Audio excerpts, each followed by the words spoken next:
భారత్ పై China మరో భారీ కుట్ర చేస్తోంది. ఎల్ఏసి దగ్గర డ్రాగన్ దేశం మరొక దుందుడుకు చర్యకు పాల్పడింది. ఎల్ఏసి దగ్గర రైల్వే లైన్ నిర్మించాలని స్కెచ్ వేస్తుంది. చైనా టిబెట్తో అనుసంధానించే ఈ రైల్వే ప్రాజెక్టు ఎల్ఏసికి అతి దగ్గరగా నిర్మించాలని నిర్ణయం తీసుకున్నట్టుగా కనబడుతుంది. ఇందుకు దాదాపు 9,500 కోట్లను చైనా ప్రభుత్వం కేటాయించింది. వాయువ్య నైరుతి చైనా మధ్య 2,000 కిలోమీటర్ల పాటు రైల్వే లైన్ నిర్మించబోతుంది. చైనా రైల్వే ప్రాజెక్టుపై భారత్ గట్టి నిఘా పెట్టింది. ఎల్ఏసి దగ్గర రైల్వే లైన్ ఉండడంతో సరిహద్దుల దగ్గర భద్రతపై భారత్ ఆందోళన చెందుతుంది. ఇప్పటికే ఎల్ఏసి దగ్గర పలుమార్లు ఉద్రిక్త పరిస్థితులు చోటు చేసుకున్న ఈ నేపథ్యంలో చైనా నిర్ణయంపై భారత్ ఇప్పటికే బ్రహ్మపుత్ర నదిపై అతిపెద్ద ఆనకట్ట నిర్మాణం చేపట్టబోతోంది చైనా. ఈ నేపథ్యంలో తాజాగా మరొక రైల్వే లైన్ నిర్మాణం, అది భారత సరిహద్దులను ఆనుకొని ఆ రైల్వే లైన్ నిర్మాణం చేపట్టబోతున్నట్టుగా తెలుస్తున్న నేపథ్యంలో భారత ప్రభుత్వం ప్రస్తుతం దీని గురించి నిశ్చితంగా గమనిస్తుంది. ముఖ్యంగా చైనా ప్రాజెక్ట్ ఏదైతే ఉందో దానికి సంబంధించి భారత ప్రభుత్వం అయితే చాలా సీరియస్గా దానిపై దృష్టి పెట్టిన పరిస్థితి. జిన్జియాంగ్ టిబెట్ రైల్వే లైన్, ఇది లదాఖ్ సరిహద్దుకు దూరంగా ఉన్న జిన్జియాంగ్ టిబెట్ రైల్వే ప్రాజెక్ట్ నిర్మాణాన్ని ప్రారంభించడానికి బీజింగ్ సిద్ధంగా ఉన్నట్టుగా అక్కడి అధికారిక వార్తా సంస్థలు చెప్తున్నాయి. ఈ నెల ప్రారంభంలో చైనా ప్రభుత్వ యాజమాన్యంలోని ఈ జిన్జియాంగ్ టిబెట్ రైల్వే కంపెనీ ప్రారంభించబోతుంది. ఇక ఇది హోటాన్ టిబెట్లోని లాసాకు అనుసంధించే లైన్ నిర్మాణం, అలాగే దానికి పర్యవేక్షించే బాధ్యత కూడా కలిగి ఉన్నట్టుగా చెప్తున్నారు. సౌత్ చైనా మార్నింగ్ పోస్ట్, ఇది చైనాలోని అధికార ప్రభుత్వానికి అనుకూలంగా వివరించే మీడియా. సో దాని ప్రకారం దాదాపు $13.5 బిలియన్ల మూలధనంతో, $13.5 బిలియన్ల మూలధనంతో నమోదు చేయబడింది. అలాగే ఇది పూర్తిగా చైనా స్టేట్ రైల్వే గ్రూప్ యాజమాన్యంలో పనిచేస్తున్నట్టుగా చెప్తున్నారు. ఇక ఈ ప్రతిపాదిత మార్గం ఏదైతే ఉందో ప్రస్తుతం లాసా షిగాడ్సే లైన్ను హోటాన్ నుంచి షిగాడ్సే వరకు కొత్త దాంతో కలుపుతుంది. ఇది వాయువ్య అలాగే నైరుతి చైనాను కలిపే దాదాపు 2,000 కిలోమీటర్ల పొడవైన వ్యూహాత్మక మార్గంగా చెప్తున్నారు. ఒకవేళ అంటే ఇది వాస్తవానికి లైన్ ఆఫ్ యాక్చువల్ కంట్రోల్ అంటాం మనము. ఇండియా చైనా మధ్య సరిహద్దు అయినటువంటి line of actual control LAC సమీపంలో ఇది నడుస్తోంది. ఈ రైలు అంటే ఇది జిన్జియాంగ్ టిబెట్ మార్గంలో కొంత భాగం ఈ సరిహద్దు ప్రాంతంలో ఈ రైలు ప్రయాణిస్తుంది. సో దీంతో ఒక్కసారిగా భారత్ భద్రతకు సంబంధించి అయితే ఇది సవాళ్ళను విసిరే పరిస్థితి కనబడుతుంది. ఎందుకంటే ఆ ప్రాంతంలో చైనా పౌరులకు సంబంధించినటువంటి ఈ పబ్లిక్ ట్రాన్స్పోర్టేషన్ ఏదైతే ఉందో, అంటే ఈ రైల్వే మార్గం ఆ ప్రాంతానికి సరిహద్దుకు చాలా దగ్గరగా వెళ్తుంది. దీంతో మనకు అక్కడ భద్రతాపరమైన సమస్యలు ఖచ్చితంగా తలెత్తే అవకాశం ఉంది. భారతదేశం మరింత నిఘా పెట్టే అవసరాన్ని ఇక్కడ నొక్కి చెప్తున్న పరిస్థితి. ఎందుకంటే చైనా సరిహద్దులకు దగ్గరగా ఇలాంటి కార్యకలాపాలు చేస్తున్నప్పుడు భారత్ కూడా తన భద్రతకు సంబంధించి మరింత విస్తృతమైనటువంటి నెట్వర్క్ను మోహరించాల్సిన అవసరం అయితే కనబడుతుంది. ఇక్కడ జిన్జియాంగ్ టిబెట్ రైల్వే లైన్ ఏదైతే ఉందో దాదాపు 4,500 మీటర్ల ఎత్తులో ఉంటుంది. ఇది కుండ్లున్, కారకోరం, కైలాష్ అలాగే హిమాలయ పర్వత శ్రేణుల గుండా వెళ్తుంది. హిమానీ నదాలు, ఘనీభవించిన నదులు, శాశ్వత మంచు వెంబడి ఈ లైన్ ఉంటుందంటూ సౌత్ చైనా మీడియా పోస్ట్ చెప్తుంది. అలాగే ఇది ఇక టిబెట్ కొత్త రైల్ ప్రాజెక్టు దేశంలోని ఇతర ప్రాంతాలతో కనెక్టివిటీ పెంచడానికి చేపట్టిన 4 రైల్వే లైన్లలో ఒకటిగా చెప్తున్నారు. So Xinjiang Tibet railway line project అనేది 2008 నాటిదని చెప్తున్నారు. ఆ సమయంలో దీన్ని మళ్ళీ ఆ నెట్వర్క్ అంతా మళ్ళీ కొత్తగా తయారు చేసి సో దీని నిర్మాణం ఈ సంవత్సరంలో ప్రారంభమవుతున్నట్టుగా అక్కడి రవాణా శాఖ చెప్తుంది. సో అంటే ఇప్పటికే చైనా బ్రహ్మపుత్ర నదిపై భారీ ఆనకట్ట నిర్మిస్తున్నట్టుగా మనం ఆగస్టు 8న రాజ్యసభలో విదేశాంగ సహాయ మంత్రి కీర్తివర్ధన్ వెల్లడించారు. ఇది టిబెట్లోని యార్లుంగ్ థాంగ్సో నది దిగువ ప్రాంతంలో, మళ్ళీ చెప్తున్నాను, టిబెట్లోని యార్లుంగ్ థాంగ్సో నది దిగువ ప్రాంతంలో బ్రహ్మపుత్ర ఎగువ ప్రాంతంగా చెప్తారు ఇది. సో అక్కడ చైనా మెగా ఆనకట్ట నిర్మిస్తోంది. సో దాన్ని కూడా భారతదేశం నిశ్చితంగా గమనిస్తుంది. ఎందుకంటే అదే కనుక బ్రహ్మపుత్ర నది పైన డ్యామ్ నిర్మిస్తే కనుక మనము పూర్తిగా ముంపును ఎదుర్కోవాల్సి వస్తుంది. లోతట్టు ప్రాంతమైనటువంటి భారత్ మాత్రం ముంపును ఎదుర్కోవాల్సి వస్తుంది ఆ ప్రాంతం అంతా కూడా. సో దీన్ని కూడా భారతదేశం తీవ్రంగా వ్యతిరేకిస్తోంది.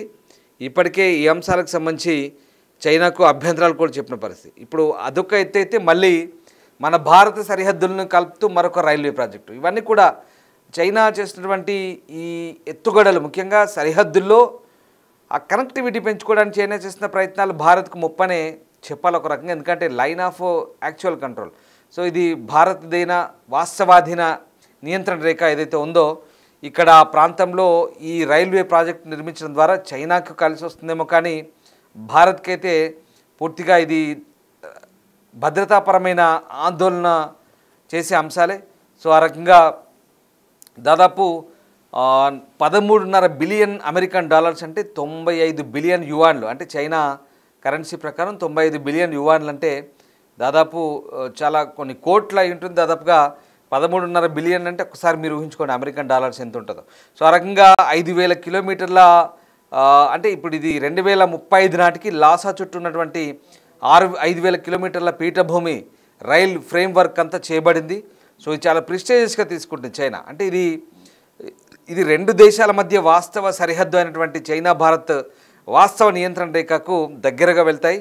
సో చైనాలోని మిగిలిన ప్రాంతాల కంటే తక్కువ మౌలిక సదుపాయాలు కలిగిన సరిహద్దు ప్రాంతంలో దీనికి అంటే మనం రక్షణాత్మక ప్రాముఖ్యత, అంటే వాళ్లకు సేఫ్, ఇది మనకు చాలా అన్సేఫ్. ఎందుకంటే మనము ఒక రకంగా వాళ్ళు ఆ ట్రాన్స్పోర్టేషన్కి వాళ్ళకు సరిహద్దులో రేపు వాళ్ళు ఏం చేయదలుచుకున్నా దాన్ని వినియోగించుకుంటారు. ఆ సరిహద్దు నియంత్రణ వాస్తవాధీన రేఖ వెంబడి, ఏదైతే వాస్తవ నియంత్రణ రేఖ వెంబడి లైన్ ఆఫ్ యాక్చువల్ కంట్రోల్ వెంబడి వాళ్ళకి అది అనుకూలంగా అన్ని రకాలుగా ఉంటుంది. రేపు వాళ్ళకి ఏదైనా మోహరించడానికి అనుకూలంగా ఉండే పరిస్థితి. కానీ మనకిది భద్రతాపరంగా మనకు ఇబ్బందికరమైన పరిస్థితి. సో ఆ రకంగా అంటే టిబెట్ను చైనాను మిగతా ప్రాంతాలతో అనుసంధించాలనే చైనా నెట్వర్క్లో భాగంగా వాళ్ళు చెప్తున్నారు. ఇది వాయువ్య నైరుతి చైనా మధ్య 2,000 కిలోమీటర్ల ప్రాంతాన్ని కలుపుతుంది. సో ఆ రకంగా కంప్లీట్గా హిమానీ నదాలు, హిమాలయ పర్వతాల మధ్యలో ఇది కఠినమైన భూభాగాల నుంచి వెళ్తుంది. అంటే ఆ ప్రాంతాలంతా కూడా ఒక రకంగా డ్రిల్లింగ్ చేసుకుంటూ వెళ్తున్నారు. నిజంగా చైనా వాళ్ళు ఎంతకైనా తెగిస్తారనడానికి ఈ ప్రాజెక్టే మనకు చాలా క్లియర్గా అర్థమైంది. ఎందుకంటే సహజ సిద్ధంగా ఏర్పడ్డ మంచు పర్వతాలను కూడా చెక్కుకుంటూ వెళ్తున్నారు. ఇప్పటికే కొండలను గుట్టలను చెక్కుకుంటూ ఆ చైనాలో ప్రాజెక్టు చూస్తేనే మనకు నిజంగా చాలా డిఫరెంట్గా ఉంటాయి. సో ఆ రకంగా చైనాలో మనం ప్రాజెక్ట్ చూస్తాం, చాలా అసలు ఆ ప్రాజెక్ట్ చూస్తేనే మతిపోతుంది నిజంగా. ఒక్కొక్క కొండ ప్రాంతాలను కలుపుతూ అత్యంత ఎత్తైన ప్రాంతాలు ఇలా ఉంటాయి, ఇటో కొండ మధ్యలో ఇలా కిందంతా లోయ. అవన్నీ వీడియోస్ చూస్తుంటేనే చైనా వాళ్ళ టెక్నాలజీని అప్రిషియేట్ చేయాలా, చైనా వాళ్ళ మొండి వైఖరా, అది ఏంటో అర్థం కాదు. కానీ ఇప్పుడు ఇక్కడ హిమానీ నదాలను, కానీ అది కొంతవరకు మంచి పద్ధతి కాదు. హిమాలయ నదాలు, ప్రకృతి సిద్ధంగా ఏర్పడ్డ హిమాలయ నదులను కూడా తొలుచుకుంటూ వెళ్తున్నారు. హిమాలయ పర్వతాలను తొలుచుకుంటూ వెళ్తున్నారు, నదులు కాదు సారీ పర్వతాలను. సో ఆ ప్రాంతంలో అట్లా తొలుచుకుంటూ వెళ్తున్న క్రమంలో హిమానీ నదాలు సహజ సిద్ధంగా శాశ్వతంగా ఉండే హిమాలయ పర్వత శ్రేణులు కూడా దెబ్బతినే అవకాశం ఉంది. ప్రకృతి పరంగా కొంత ప్రకృతి సమతుల్యత దెబ్బతినే ఛాన్సెస్ ఉన్నాయి. ఎందుకంటే కొంతవరకు గ్లేషియర్స్ టైప్లో ఉంటాయి అక్కడ. అవన్నీ కూడా భవిష్యత్తులో ఈ ట్రైన్స్ వెళ్ళడము, దానివల్ల కొంత ప్రకంపనలు ఉంటాయి, కాలుష్యం ఉంటుంది, ఏదైనా ఉండొచ్చు. సో హిమాలయ నదాలు కూడా కలుషితమయ్యే ఛాన్సెస్ ఉండొచ్చు మేబీ. సో ఆ రకంగా అయినప్పటికీ కూడా చైనీయుల మొండి వైఖరి ఆ ప్రాంతాన్ని అంతా కూడా తొలుచుకుంటూ వెళ్తున్నారు. టిబెట్ చైనా వాయువ్య నైరుతి చైనాను కలిపే ప్రాజెక్ట్ ఇది. సో 2,000 కిలోమీటర్లుగా చెప్తున్నారు. ఇది ఒక ధమని టైపు అన్నమాట. సో ఆ రకంగా ఈ ఒక కారిడార్ని ఏర్పాటు చేస్తున్నారు. సో ఓవరాల్గా ఇక్కడ మనకి ఏంటంటే ఇప్పుడు టిబెట్ ప్రాంతంలోని హై స్పీడ్ రైల్ నెట్వర్క్ ఇప్పటికే భారత్లోని అరుణాచల్ ప్రదేశ్ సరిహద్దుకు దగ్గరగా ఉంది. టిబెట్లో చైనా మౌలిక సదుపాయాలు పెంచడంపై కూడా అమెరికా ఒక కన్నేసి ఉంచింది.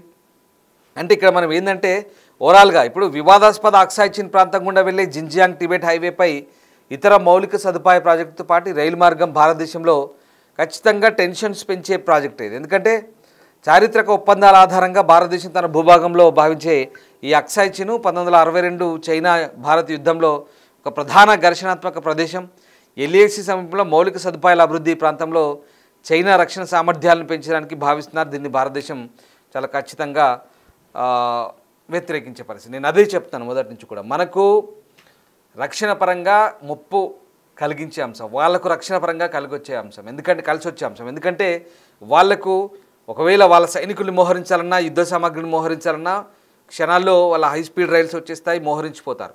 ఇక్కడ అక్సాయ్ చిన్ అనేది మనకు చాలా కీలకమైన ప్రాంతం. వాస్తవానికి అక్సాయ్ చిన్ మన భూభాగమే అని మనం చెప్పుకుంటాం, కానీ చైనా వాళ్ళు ఆక్రమించి అది తమ ప్రాంతంగా ప్రకటించుకున్నారు 1962 నుంచి. ఇప్పుడు అది వివాదాస్పద ప్రాంతంగానే ఉంది. ఇప్పుడు అది ఇంకా ఎవరికీ పూర్తి స్థాయిలో చెందని ప్రాంతంగానే ఉంది.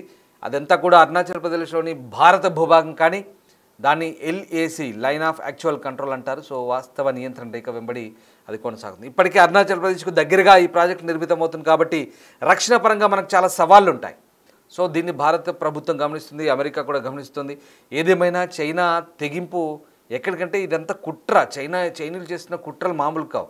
ఎక్కడికక్కడ కారిడార్లు నిర్మిస్తారు. పాకిస్తాన్లో కూడా గ్వాదర్ ఎయిర్పోర్ట్లో కూడా అదే పరిస్థితి. కంప్లీట్గా ఒక కారిడార్ ఏర్పాటు చేశారు.